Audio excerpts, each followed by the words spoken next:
नमस्कार मंडळी, स्वागत आहे आपल्या चॅनलमध्ये। आज आपण आलो आहोत बुलढाणा जिल्ह्यातील मेकर बस स्थानक। इथूनच आपल्या प्रवासाला सुरुवात होणार आहे मेकर पासून ते थेट त्र्यंबकेश्वर पर्यंत। मेकर बस स्टँडला संध्याकाळचे 6:30 वाजलेले आहेत आणि बस स्टँड वरची गर्दी बघा तुम्ही। बस स्टँड वर प्रवाशांची तुडुंबाशी गर्दी आहे। इथे प्रवासी स्टँडिंग बसची वाट बघताना दिसतायत तुम्हाला। गेल्या वेळेस आपण इथूनच लास्ट ब्लॉक केला होता मेकर ते पंढरपूर। आय थिंक पंढरपूर आगाराची बस होती त्यावेळेस पण बस स्टँड असंच होता ना, आता पण हे बस स्टँड असंच आहे। तर मेकर बस स्टँडचं काम 90% कंप्लीट झालेलं आहे। बाकीचे 10% जे काम आहे ते उर्वरित आहे। बघूया आता त्याचं काम कधी कंप्लीट होतंय। त्यावेळेस मी तुम्हाला दाखविलं नवीन मेकर बस स्टँडचा परिसर। सध्या तरी आपण टेम्पररी बस स्टँड लावू। तर आपला प्रवासाचा जो अंतर आहे ना मेकर पासून त्र्यंबकेश्वर पर्यंत साधारण 360 किलोमीटरचा हा प्रवास आहे। मेकर वरून त्र्यंबकेश्वर जाण्यासाठी 2 शेड्यूलवर गाड्या आहेत, सकाळी 7 वाजता आणि संध्याकाळी 7 वाजता। आणि दोन्हीकडून या बसेस बुकिंगला आहेत। मला ना या 2 रूट पैकी एक रूट करायचा होता, बुलढाणा त्र्यंबकेश्वर किंवा मेकर त्र्यंबकेश्वर। बुलढाणाचे ऑलरेडी आपण बऱ्यापैकी रूट बनवलेले आहेत, पण मेकर वरून आपला रूट कमी असल्यामुळे आपण मेकर त्र्यंबकेश्वर हा रूट चॉईस केलेला आहे। वातावरण बघा, संध्याकाळचे 6:30 वाजलेले आहेत। अक्षरशः दुपारचं ऊन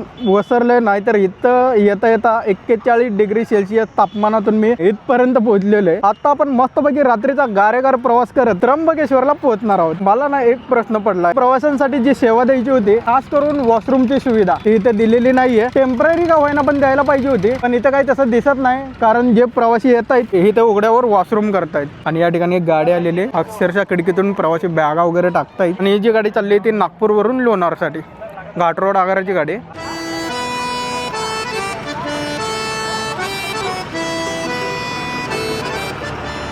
फायनली मंडळी आपल्याला बस लागलेली आहे मेकर आगाराची बुलढाणा विभाग आणि बस आपल्या समोर आहे। बरेच असं प्रवाशांची गर्दी आहे इथे। आपण आता छोटासा आपण ड्रायव्हर दादांवर एक चहा घेऊया काळाचा। तर या मंडळी मस्तपैकी असा मेकरचा गरमागरम लेमन टी प्यायला। बघूया चव कशी आहे, एक नंबर। भिवंडीला पण असाच एक चहा मिळतो लेमन टीचा, त्यावेळेस मी पिलो होतो। तर मंडळी मस्तपैकी असा दादांबरोबर चहा झालेला आहे। सगळ्यात पहिला आपल्या गाडीचा मार्ग बघूया, कोणत्या मार्गे आपली गाडी जाणार आहे। गाडीचा मार्ग आहे मेकर वरून सुलतानपूर, दुसरबीड, सिंदखेड राजा, जालना, छत्रपती संभाजीनगर, वैजापूर, येवला, निफाड, नाशिक आणि त्र्यंबकेश्वर। या गाडीने आपण प्रवास करणार आहे MS14 LX 4322। या गाडीने आपण शेवटपर्यंत प्रवास करणार आहे त्र्यंबकेश्वर पर्यंत। जसं की मी तुम्हाला म्हणलं होतं मेकर बस स्टँडचं जे बांधकाम आहे ते 90% झालेलं आहे, 10% उर्वरित आहे बांधकाम अजून। तर दादा किती महिन्यात आता ओपन होईल? 1 मेला। ओके, तर 1 मेला मेकर बस स्टँडचं इनॉग्रेशन होणार आहे। त्यावेळेस बघूया कशा प्रकारचं बस स्टँड तयार केलेलं आहे आणि प्रवासी ते टिकवतील का त्याच्या 1 वर्षानं बघूया। 1 वर्ष पण नाही, 3 महिन्यात कळते। सगळ्या गोष्टी आपल्या स्वतःलाच मॅनेज करायच्यात, त्यामुळे जसं आपण बसची काळजी घेतो तसंच बस स्टँडवर सुद्धा काळजी घेतली पाहिजे। फायनली मंडळी आपल्या गाडीचा टाइम झालेला आहे बरोबर 7:04 झालेले। तर टाइम पाहू शकता आपल्या गाडीचा बरोबर 7:04 झाले। गाडी निघायचा टायमिंग झालेला आहे आणि गाडीमध्ये प्रवासी बघा, जसं आपण या आधी चिखली मुंबई प्रवास केला होता ना तशी तर कंडिशन नाही, पण बऱ्यापैकी सुरुवातीला पॅक झाली गाडी। अक्षरशः उकडायला लागले गाडीमध्ये। जशी गाडी रोडला लागेल ना तशी एकदम वाऱ्याचे झुळूक लागले, एकदम मागचा गारेगार। तर मंडळी आता आपली गाडी रवाना होते त्र्यंबकेश्वरच्या दिशेने। आता पहिला स्टॉप बघूया कुठे येते, या रोडवर। चला मंडळी मस्तपैकी या प्रवासाला सुरुवात करूया। बघूया आजचा हा प्रवास शेवटपर्यंत कसा होतोय। चला तर मग यहाँ वहाँ सब नया नया सा आई मजा सा अभी यही इस नए जहाँ का देखो जरा है दिल में नई सी चाह नैना मेरे देखे हैरान चंचल सा मन ये हुआ इधर उधर डोले जिया यहाँ वहाँ सब नया नया सा आए मजा सा। बापरे बाबा, एकदम जुनी आठवण आली। आता आपण सुलतानपूरला आलोय। रात्री सुलतानपूरला मी 11:30च्या दरम्यान अडकलो होतो। इथे एक पण बस नव्हती थेट जालना जायला, आणि सगळ्या ज्या गाड्या जायच्या ना त्या थेट जालना बायपास। मग मला जालना बस स्टँडला जायचं होतं, एक पण गाडी नव्हती। प्रायव्हेटच्या गाड्या खूप साऱ्या मिळून जातील, पण एकटीची गाडी मुश्किल आहे ना रात्री मिळते इथे। आणि शेवटी कामाला कोण आले की आपले एक सबस्क्रायबर मित्र, चिखलीच्या आसपास काहीतरी गाव आहे त्यांचं। सडनली माझी भेट झाली, मी हात केला तर बोलले मला कुठेतरी बघितले। इतकं भारी वाटलं ना, अक्षरशः त्यांनी माझ्यासाठी देऊळगाव राजापर्यंत आले होते गाडीमध्ये। त्यांच्यासाठी मी थोडंसं थांबलो, त्याच्यानंतर मग ते मला थेट देऊळगाव राजाला सोडायला। त्याच्यानंतर त्यांनी गाडीच बसवून दिलं मला। म्हणजे इतकं बेकार फसले होतो मी इथं। लोणारपर्यंत प्रवास केला होता, मेढा सातारा ते लोणार, त्याच्यानंतर मग ते क्रू चेंज झाल्यामुळे थोडासा प्रॉब्लेम झाला. आता पहिले क्रू असते तर आपण इथं मुक्काम केला असता, पण त्याच्यानंतर आपण परतीच्या प्रवासामध्ये अशा साऱ्या घटना घडलेल्या आहेत. शेवटी सबस्क्रायबर मित्रच कामाला आले, बरं वाटले. आणि त्या सबस्क्रायबरचं जे नाव होतं ना ते प्रभाकर कुटे, त्यांनी आपली चांगली हेल्प केली रात्री. आणि ते जे हे व्हिडिओ बघत असतील ना तर परत एकदा मी धन्यवाद देतो त्यांना. अभी यहीं इस नए जहां का देखो जरा है दिल में नई सी चाह नैना मेरे देखे है राह चंचल सा मन ये हुआ इधर उधर डोले जिया माना के बाग में फूल नहीं होते कई कई काटे भी आगाजीला. तर मंडळी, मेहकरपासून जवळपास 30 किलोमीटर अंतर गाठत बीबीच्या पुढे आपली गाडी जेवणासाठी थांबलेली हॉटेल विसावा. तर या हॉटेलमध्ये आपला रात्रीचा डिनर होणार मस्त पैकी असा. दुसर बीडला तिकडून येताना मेहकरच्या दिशेने एक हॉटेल लागतं, अमृता हॉटेल. त्या हॉटेलमध्ये आपण जेवलो होतो, एकदम भारी हॉटेल होतं. आणि हॉटेलचा आतला परिसर बघा, बाप रे बाप. या रूटवर बघा कोणाची भेट झाली, अक्षरशः दुसरी गाडी आलेली आणि भेट बघा कोणाची झाली. दुसऱ्या गाडी झाली. ज्यावेळेस आपण पुणे यवतमाळ हा रूट केला होता ना त्यावेळेस आपले कंडक्टर दादांची भेट घालून दिली मी तुम्हाला मागच्या ब्लॉगमध्ये. पुणे यवतमाळ ना का वाशिमला तुम्ही क्रू चेंज झाले. हा तर मंडळी, बरेच दिवसानंतर आपण पुणे यवतमाळ हा ब्लॉग केला होता ना त्यावेळेस आपण भेटलो होतो. त्याच्यानंतर आता आम्ही भेटतोय, खूप भारी वाटतं. बऱ्याच दिवसातून भेटलोय नाही, कसं वाटतंय? बरं, वाशिमचा तो आपला एक रूट होता बघा, वाशिम नाला सोपारा, वाशिम म्हणजे मुंबई साईडला जाणाऱ्या गाड्या, विठ्ठलवाडी, वाशिम चंद्रपूर पण चालू झाली होती, तो रूट करायचा. तुमचा कोणता काय माझ्या? तर मंडळी, कंडक्टर दादांची मस्तपैकी ओळख करून दिलेली आहे आणि भारी वाटलं. बरेच दिवसातून भेट झाली. अशा काही गोष्टी इन्सिडेंट होतात ना, म्हणजे काय आता ते शब्दात पण सांगू शकत नाही. आणि हे जे कंडक्टर दादा आहेत ते ड्युटी घेऊन जात आहेत वाशिम ते संभाजीनगर, छत्रपती संभाजीनगर, वाशिम आगारची गाडी. त्याच्या बाजूला आपली गाडी. आता इथून आपली गाडी जाणार दुसर बीड, सिंदखेड राजा आणि जालना या मार्गे आपली गाडी जाईल. आणि माझ्या पाठीमागे हायवे बघताय, हा जो हायवे तो नागपूरवरून येतो ते थेट छत्रपती संभाजीनगर NH 753. आता मेहकर नंतर आपण सुलतानपूर कव्हर केलेलं आहे, त्याच्यानंतर गाडी जाईल दुसर बीड, सिंदखेड राजा आणि जालना आपला पुढचा स्टॉप डायरेक्ट सिंदखेड राजाचं बस स्टँड दाखवतो तुम्हाला कसं आहे. काय अक्षरशः बस पाहू शकता तुम्ही, फुल पॅक आहे शेवटपर्यंत स्टँडिंग.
आवाज बोलून घेतो फोन करायला पाहिजे थोडा.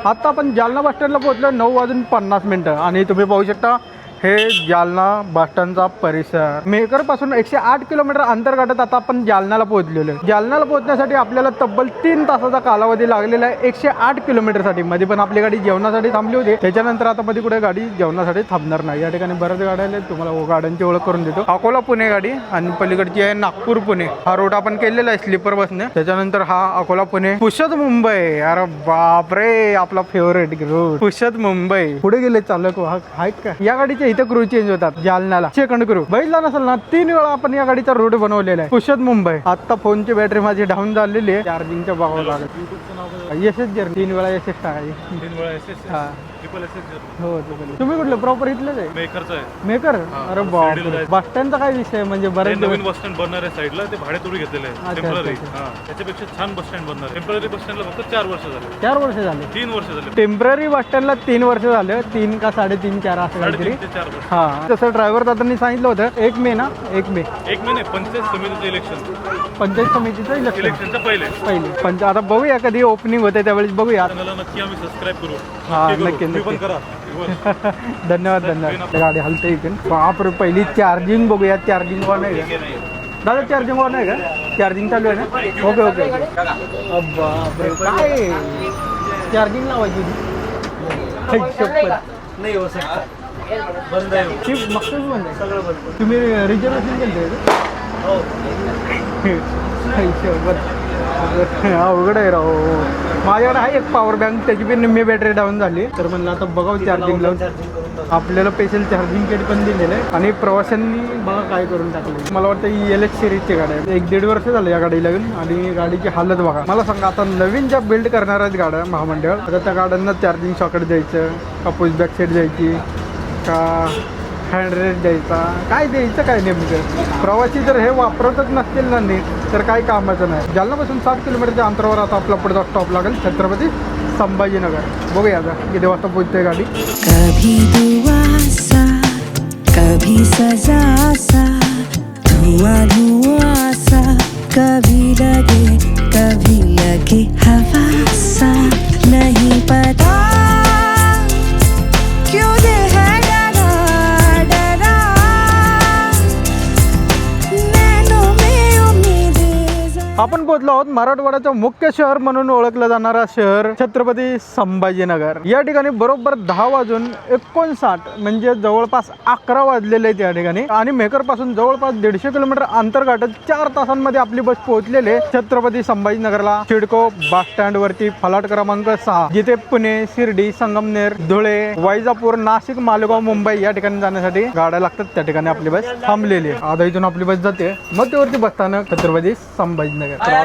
तेवढं बघ गर्दी अक्षरशः टॉप स्पीडला गाडी आणि एकदम आरामात पोहोचून जाईल मला वाटतं गाडी. आता इथून पुढचा जो आपला प्रवास राहिलेला आहे छत्रपती संभाजीनगर पासून ते थेट त्र्यंबकेश्वर पर्यंत जवळपास 215 किलोमीटरचा प्रवास. म्हणजे हा जो 150 किलोमीटरचा प्रवास आहे ना कधी पूर्ण झाला कळलंच नाही. तर मंडळी छत्रपती संभाजीनगरला आपले सबस्क्रायबर मंडळी भेटले होते. तर त्यांचा काही फेस ब्लॉग म्हणजे कॅमेरा समोर नको म्हणले. बरं ठीक आहे इट्स ओके म्हणलं. पण त्यांनी एक छोटंसं गिफ्ट आणले आपल्यासाठी पाहू शकता. आणि बस स्टँडला थोडेसे गप्पा गोष्टी झाले. आता हे जे गिफ्ट आहे ते घरी गेल्यावरच ओपन करूया मस्तपैकी. काय नेमकं या गिफ्ट मध्ये ते आपण बघूया घरी गेल्यावर. आता छत्रपती संभाजीनगर वरून आपली बस हालते बरोबर या ठिकाणी 11:28 झाले. जवळजवळ 11:30 वाजलेले. आणि छत्रपती संभाजीनगर वरून आपला जो डिस्टन्स राहिलेला आहे त्र्यंबकेश्वरचा जवळपास 215 किलोमीटरचा प्रवास. आणि रात्रीचा प्रवास कधी संपून जातो ना तेच कळत नाही. म्हणजे एकदम शॉर्ट जर्नी होते आणि मस्त होते. पण जशी गाडी मेकरवरून आली ना तशी गाडी स्टँडिंगला होती. आता थोडेसे प्रवासी फुल पॅक आहेत. फुल तर सीट गेलेले आहेत कारण हे जे प्रवासी आहेत ते खूप लांब पल्ल्यावर आहेत. त्यामुळे कोणी स्टँडिंगला बसलेच नाही या गाडीवर. छत्रपती संभाजीनगर सेंट्रल मध्यवर्ती बसस्थानकापर्यंत पोहोचायला आपल्याला काय विषय. आता छत्रपती संभाजीनगरवरून आपल्याला साधारण 6 ते 7.5 तासांचा कालावधी लागेल त्र्यंबकेश्वर पोहोचायला.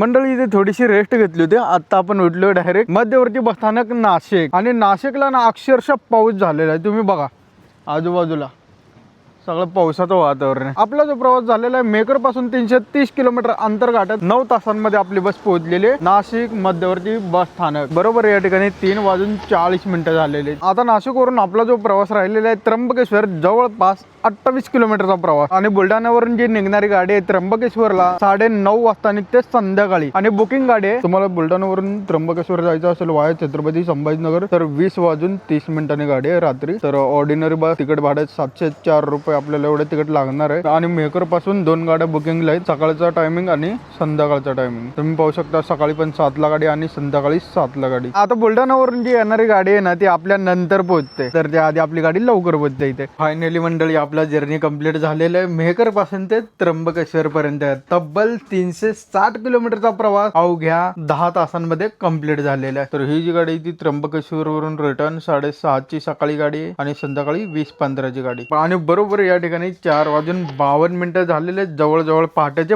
5 वाजलेले आहेत. आणि मंदिर जे उघडते ना ते 6 नंतर, तर अजून 1 तासाचा कालावधी बाकी आहे मंदिर उघडायला. मस्तपैकी मंदिराचं दर्शन घेऊया. आणि मेकर पासून हा जो आपला प्रवास कंप्लीट झालेला आहे तो 4 जिल्ह्यांमधून प्रवास पूर्ण करते ही गाडी. म्हणजे जिथून आपण प्रवासाला सुरुवात केली होती, बुलढाणा जिल्हा, जालना जिल्हा, त्याच्यानंतर छत्रपती संभाजीनगर आणि आता नाशिक जिल्हा, अशा 4 जिल्ह्यांमधून ही गाडी येते. नाशिक, त्र्यंबकेश्वर, त्र्यंबकेश्वर, नाशिक. त्र्यंबकेश्वरचं बस स्टँड बघितलं ना एकदम भारी वाटलं, कारण बस स्टँडच्या आवारामध्ये कॉन्क्रीटचे रोड आणि बस स्टँड तर 1 नंबर झालेले. पाहू शकता समोर हे आहे त्र्यंबकेश्वर बस स्थानक. सुरुवातीचं बस स्टँड बघितलं असेल ज्यावेळेस आपण त्र्यंबकेश्वर ते परळी वैजनाथ हा रोड केला होता, लास्टचा ब्लॉक, म्हणजे 2 ज्योतिर्लिंग देवस्थानात जोडणारा मार्ग. याच्यावर आपण व्हिडिओ बनवलेला आहे. आणि आपली जी गाडी आहे मेहकर त्र्यंबकेश्वर, ती जवळपास या गाडीला 1 वर्ष झालं ही गाडी सध्या सेवेमध्ये आहे. तर मंडळी आता सकाळ सकाळ मस्तपैकी असं दर्शन घेऊया, त्र्यंबकेश्वर ज्योतिर्लिंग दर्शन. चला तर मग. ओ मेरे भोलेनाथ मेरे शंभुनाथ, मैं आया द्वारे जोड़े हाथ. मेरे भोलेनाथ मेरे शंभुनाथ, मैं आया द्वारे जोड़े हाथ. तू मने सांभले ने मैं खड़िया सूं मैं खड़िया सूं तेरे दर पे नाथ. मेरा हाथ थांब लेने, मैं खड़िया सूं तेरे दर पे नाथ. मेरा हाथ थांब लेने.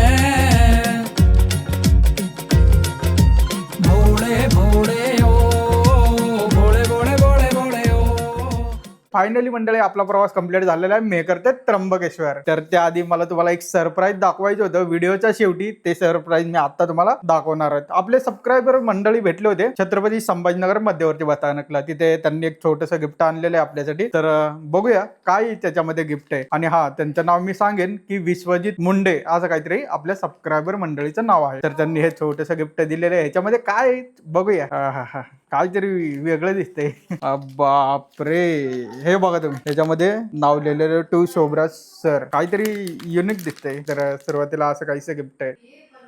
श्री स्वामी समर्थ महाराज की जय. तर तुम्ही पाहू शकता काय दिलेलं आहे नेमकं. महाराजांच्या पादुका आणि महाराजांचा फोटो दिलेला आहे. याच्यामध्ये एक मस्तपैकी असं गिफ्ट आपल्याला विश्वजित मुंडे सरांनी दिलेलं आहे. आणि भारी वाटलं. हे गिफ्ट छोटे जरी असलं तरी माझ्यासाठी खूप मोठे आहे. तर विश्वजित मुंडे सरांना खूप खूप धन्यवाद. भारी वाटलं, आवडलं, खूप खूप आवडलं हे गिफ्ट आपल्याला. तर मंडळी तुम्हाला कसा वाटला मेहकर ते त्र्यंबकेश्वरचा प्रवास प्लस दर्शन प्लस आपल्या सबस्क्रायबर मंडळींना दिलेलं गिफ्ट? एकदम धार्मिक असं प्रवास झालेला आहे. त्याच माध्यमातून आपल्याला तसाच एक गिफ्ट मिळालेला आहे. भारी वाटले. तर मंडळी तुम्हाला कसा वाटला हा ब्लॉग नक्कीच कमेंट करून सांगा. आणि चला मंडळी हा ब्लॉग आपण इथे एंड करूया. आणि भेटूया नवीन अशा मोठ्या लॉंग रूटवर. तोपर्यंत आपल्या चॅनलला सबस्क्राईब करा, लाईक करा आणि शेअर करा.